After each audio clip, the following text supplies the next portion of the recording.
Hey, Eric here. Yesterday I had an interesting session. I can't swing really hard right now because I got a little bit shoulder soreness and I don't want to overdo it too much. So I was doing some low energy swings and working on my setup, working on some of my positions and stuff like that. I found out something pretty interesting.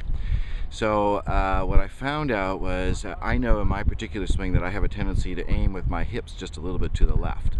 And so as I was working on my positions, working on my setup, going through my pre-shot routine, what I discovered was that my tendency back for some reason right now is to stand with my hips just a little bit open. So a couple of days ago I was doing my T-back drills and I was doing some extension and arc width drills, and it was harder to turn than I anticipated and harder to reach back, and I think I just discovered why last night. And the cool thing was I found it out during my low energy swings, setup stuff. So sometimes it's just the basics.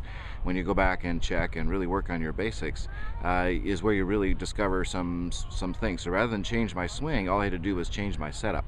So I'm going to try and give you a little bit of idea of what it was that I learned and how this might help you sometime in the future without necessarily changing your swing, but sometimes just changing the setup can make all the difference in the world. So I'm going to show you what I discovered yesterday when I was working on my alignment and how my hips tended to get a little bit open. So I've got a couple of clubs on the ground that'll show me what my alignment should be. I can go there and I can put my club down behind it to make sure that I'm standing at the ball. My tendency is to address the ball with my feet just a little bit behind.